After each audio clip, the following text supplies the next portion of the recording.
नमस्कार, स्वागत है आपका एनएमएफ न्यूज में। मैं हूं आपके साथ शबनम। बंगाल से इस वक्त की बड़ी खबर यह आ रही है कि अब तक 28 लाख वोट कट चुके हैं जो फर्जी पाए गए हैं। तो दूसरी तरफ एक ऐसे बांग्लादेशी को धर दबोचा गया है जो एक मृत व्यक्ति के नाम पर बीएलए से गलत तरीके से फॉर्म लेने की कोशिश कर रहा था, लेकिन मृत व्यक्ति के परिवार ने आगे आकर इस शख्स को धर दबोचा और पुलिस के हवाले कर दिया। और उसके बाद खुलासा हुआ कि ये बांग्लादेशी जो युवक है नदीम नाम का, वो 15 साल से यहां रह रहा है बंगाल में, और अवैध तरीके से इसने कुछ पैसे देकर अपने फर्जी दस्तावेज बनवाए और ये उस मृत व्यक्ति के नाम पर फर्जी वोट डालने की कोशिश कर रहा था जो काफी साल पहले मर चुका है, और बीएलओ से अब उसी के नाम का गलत फॉर्म भरने की भी कोशिश में लगा था, लेकिन उससे पहले ही यह धर दबोचा गया। लेकिन जो अभी तक आशंकाएं लगाई जा रही थी, आरोप लगाए जा रहे थे कि बहुत सारे बांग्लादेशी हैं यहां गलत तरीके से रह रहे हैं, अवैध फर्जी दस्तावेज बनवा रहे हैं, अब वो बात क्लियर हो गई है। तो इसी पर चर्चा करेंगे। चर्चा के लिए हमारे साथ जुड़े हुए हैं वरिष्ठ पत्रकार पंकज प्रसून जी। पंकज जी, बांग्लादेशी नागरिक नदीम पकड़ा गया है, गलत तरीके से अपने बीएलओ से फॉर्म लेने की कोशिश कर रहा था, धर दबोचा गया। ये तो एक मामला है, ऐसे तो पता नहीं कितने मामले होंगे बंगाल में। और सबसे इंटरेस्टिंग बात क्या है पता है इसे किसने पकड़वाया? मोहसिन खान एंड फैमिली ने। वार्ड नंबर 10 में रह रहा था, हुगली जिले के डानकुनी शहर में ये। और ये 9 साल पहले जो व्यक्ति मर गए थे उनके नाम पे ये बांग्लादेशी जो है वो फॉर्म भरवा रहा था। तो मोहसिन खान जो वहीं रहने वाले थे, उन्होंने कहा कि ये फर्जी आदमी है और जिसका ये फॉर्म भरवा रहा है, इसलिए मैं डे 1 से कह रहा हूं ये लड़ाई हिंदुस्तानी मुसलमान बनाम बांग्लादेशी रोहिंग्याओं के बीच की है। ठीक है, हो सकता है कि वोट वो दोनों बीजेपी को हराने के लिए एक पार्टी को देते होंगे, लेकिन ये लड़ाई तो ऐसा लग रहा है कि ममता बनर्जी की चुनाव आयोग और बीजेपी की है। नहीं, ममता बनर्जी का वोट बैंक है वो बांग्लादेशी। अच्छा, मोहसिन खान क्यों पकड़वाएगा? आप कभी समझ रहे हैं क्यों पकड़वाएंगे मोहसिन खान? क्योंकि मोहसिन खान यहाँ के रहने वाले हैं और ये नदीम सरदार ये बांग्लादेशी है। और जब पकड़ा गया तो नदीम सरदार ने स्वीकार किया कि डानकुनी में कोई रॉबिन नाम का आदमी था जिसको 4000 रुपए इसने दिए थे अपना आधार कार्ड बनवाने के लिए। 15 साल पहले आया था। और फिर जिनके नाम पे आधार कार्ड बना था, इसके फादर का, वो मर गए, गुजर गए 9 साल पहले। अब उनके नाम पे भी ये वोटर आई कार्ड बनवा रहा था। अब बताइए, मैं बार बार ये बोल रहा हूं कि जो बीजेपी है एक गलती कर रही है बंगाल में। और बंगाल में कर रही है कि ये हिंदू बनाम मुसलमान का मामला बना रही। हिंदू बनाम मुसलमान का नहीं है, ये हिंदुस्तानी बनाम बांग्लादेशी का मामला है। बिल्कुल, जिस तरीके से भाग रहे हैं और पकड़वाने वाले सब है। अभी मैं देख रहा था कि एक पत्रकार हैं जो कि वहां ग्राउंड रिपोर्टिंग करते हैं, वहां के मुसलमान कह रहे हैं कि बहुत अच्छा हो रहा है, बहुत अच्छा हो रहा है दादा, ये एसआईआर होना चाहिए, बिल्कुल हम लोग कोई एतराज नहीं है एसआईआर से। और वो बता रहे हैं कि एसआईआर की वजह से जितना ये सब बांग्लादेशी रोहिंग्या है ना, सब सड़क के किनारे हमारे जमीन कब्जा कर करके सब बैठा हुआ है। बिल्कुल पंकज जी, हमने वो रिपोर्ट दिखाई थी ना दर्शकों को कि 2002 के बाद कितनी तेजी से जो बांग्लादेश से सटे बंगाल के इलाके वहां जनसंख्या बढ़ी। 2002 से 25 के बीच मतदाताओं की संख्या में 66% थी, बढ़ोतरी हुई है। 2002 में जहां 4,58,00,000 थे, 2025 में वहां 7,63,00,000 हो गए हैं। 9 जिले जो बांग्लादेश की सीमा से सटे हुए हैं बंगाल के, वहां तेजी से जनसंख्या बढ़ी है। और ये नदीम सरदार क्या कर रहा था पता है? ये अपने बाप दादा का नाम मोहसिन खान के परिवार के नाम पे दे रहा था। मोहसिन खान को लगा कि अरे मेरे बाप दादा के नाम पे ये बांग्लादेशी भर रहा है फॉर्म।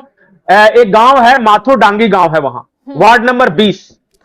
वहां अभी भी मोहसिन खान रहते हैं। उनसे जाके पूरी जब कहानी पढ़िएगा ना, और ये माथुर गांव के अलग अलग लोगों के बारे में पता कीजिए, वो बाकायदा बताएंगे कि कौन कौन क्या है।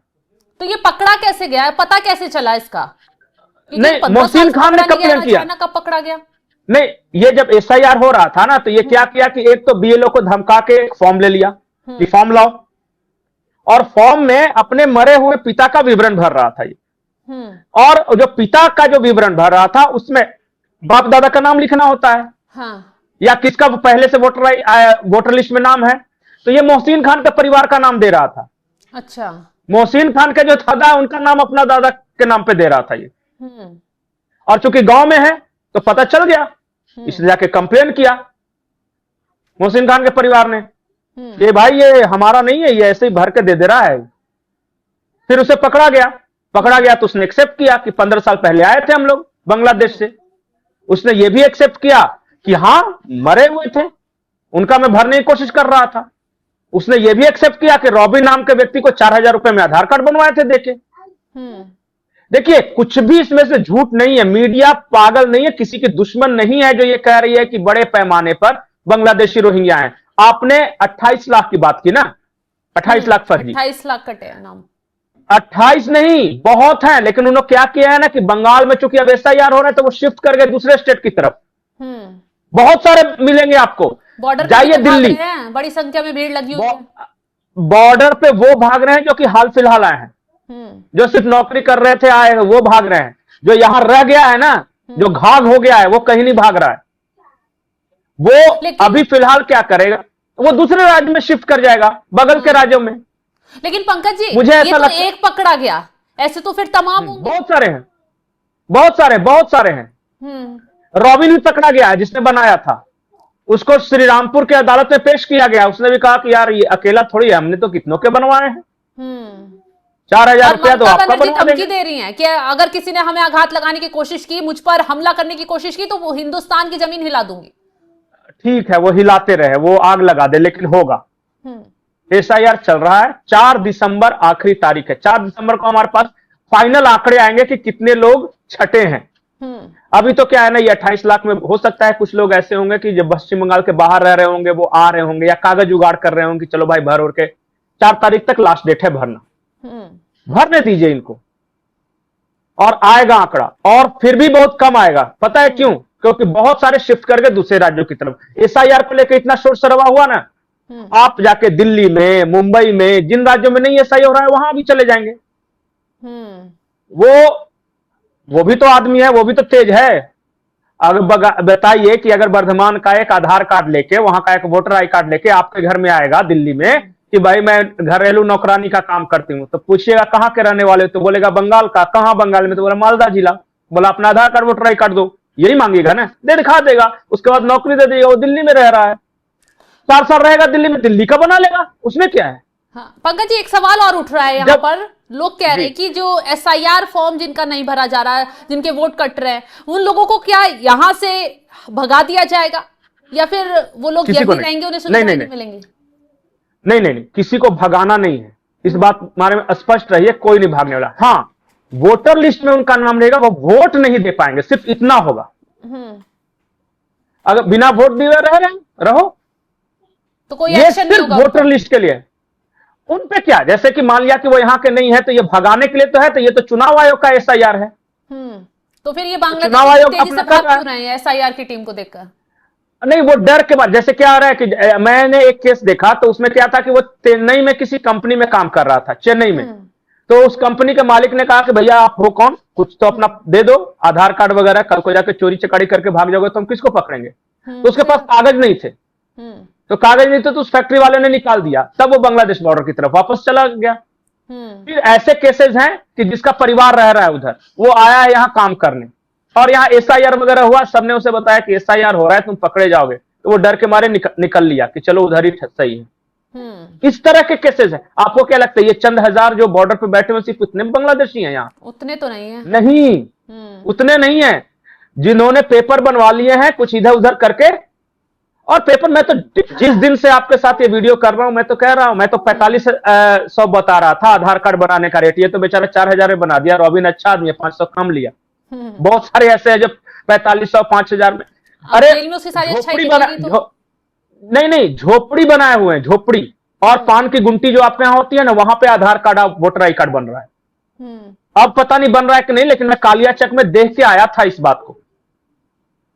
तो ऐसे ही लोगों को तो ज्यादा नहीं करना है ना, ये इसीलिए तो यही बात है। अब बताइए, और एक बात जान जाइए कि मैं एक और केस में बता रहा हूं कि साहेबगंज जिले में, मैंने ये 2 साल पहले ये स्टोरी की थी कवर, वहां अशरफ नाम के आदमी रहते थे, वो यहाँ के लोकल है। अशरफ ने बकायदा एफआईआर दर्ज कराई कि मेरे नाम पे 54 वोटर आई कार्ड बन गए, जो कि मेरे परिवार के नाम पे बन गया। वो मेरा परिवार है ही नहीं, कौन है मुझे नहीं पता। कल को जाके अगर उनमें से कुछ गड़बड़ करता है तो मुझे जेल मत भेजिएगा, क्योंकि मुझे ही नहीं जानकारी है। अब बताइए, ये अशरफ, ये मोहसिन, क्या ये सब गद्दार हैं देश के? ये सब कंप्लेन कर करके बता रहे हैं ना। इसलिए मैं कहा कि ये लड़ाई हिंदुस्तानी मुसलमान बनाम बांग्लादेशी का है। इसमें there is nothing Hindu Muslim about it. बिल्कुल सही कहा आपने। ममता बनर्जी को डर है कि ये बांग्लादेशी रोहिंग्या उन्हें वोट देते हैं, अगर इनका वोट कट गया तो मेरा क्या होगा, या फिर जो लोग मर गए हैं जिनका वोटर लिस्ट में नाम था, जिनके नाम पे वोट पड़ रहा था, उनका हट गया तो मेरा क्या होगा।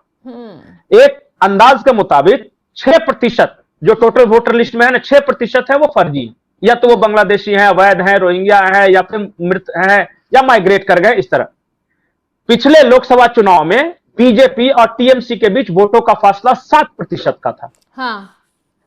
और इसमें से 6% अभी फर्जी हैं। ये 6% हट गए तब क्या होगा, इस बात की लड़ाई हो रही है वहां पे। बिल्कुल सही कहा आपने। ममता बनर्जी लगातार परेशान हैं कि अब जो चुनाव होंगे उसमें चुनौतियों से कैसे निपटेंगी। तमाम चुनौतियां खड़ी हो गई हैं। एसआईआर ने उनके लिए काल बुला दिया है। तबादब बांग्लादेशी वहां से भाग रहे हैं। और देखिए अब कितना चौंकाने वाला मामला सामने आ गया। अच्छा, एक बात और बताइए मुझे, एक बात और बताइए, ये ममता बनर्जी कह रही है कि पश्चिम बंगाल में बीएलओ मर रहे हैं, 12 राज्यों में हो रहे हैं एसआईआर, सिर्फ पश्चिम बंगाल में ही बीएलओ क्यों मर रहे हैं?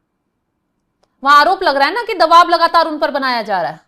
दोनों तरफ से प्रेशर भी है और कई बार ऐसे फर्जी भी है, जैसे कुछ दूसरा भी अगर बीमारी हो गया ना, हार्ट अटैक कुछ, उसको भी जोड़ दे रही है इसी में कि एसआईआर हो रहा है इसलिए मर रहे। वो पैनिक क्रिएट करना चाहती है, सिर्फ कोशिश में लगी है किसी तरह चुनाव आयोग को फंसाया जाए। और बहुत जगह फर्जीवाड़ा भी हो रहा है, बहुत जगह फर्जीवाड़ा हो रहा है। हमने देखा कि दादागिरी के दम पे बीएलओ को धमकाकर वो फॉर्म ले रहे हैं और अपने लोगों से भरवा रहे हैं वो। ये भी हो रहा है पश्चिम बंगाल में।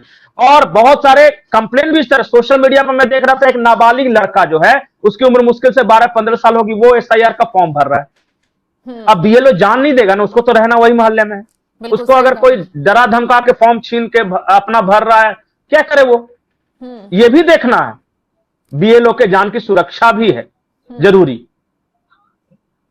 तो ये चल रहा है वहां बंगाल में। बिल्कुल सही कहा आपने पंकज जी। तो बहुत बहुत शुक्रिया हमारे साथ जुड़ने के लिए। तो देखा आपने पश्चिम बंगाल में आखिर क्या चल रहा है और क्यों ममता बनर्जी बेचैन और परेशान है। बांग्लादेशी पकड़ा गया है, गलत तरीके से एसआईआर का फॉर्म लेकर भरने की कोशिश कर रहा था। एक मृत व्यक्ति के नाम पर फॉर्म भरने की कोशिश में लगा था, लेकिन उससे पहले ही धर दबोच लिया गया। उस मृत व्यक्ति के परिवार ने उस बांग्लादेशी के खिलाफ शिकायत की, एक्शन अब लिया जा रहा है। ये तो सिर्फ एक मामला है, न जाने ऐसे कितने और मामले होंगे जो अभी तक उजागर नहीं हो पाए हैं। यही वजह कि एसआईआर में सख्ती बढ़ती जा रही है और ममता बनर्जी की बेचैनी लगातार बढ़ती जा रही है। आगे क्या कुछ खुलासा इस मामले को लेकर होता है, ये देखने वाली बात होगी। फिलहाल इस खबर को लेकर आप क्या राय रखते हैं, कमेंट बॉक्स में जरूर बताइएगा। और तमाम बड़ी खबरों की जानकारी के लिए आप हमारी वेबसाइट www.newsnmf.com पर जाकर भी लॉग इन करें।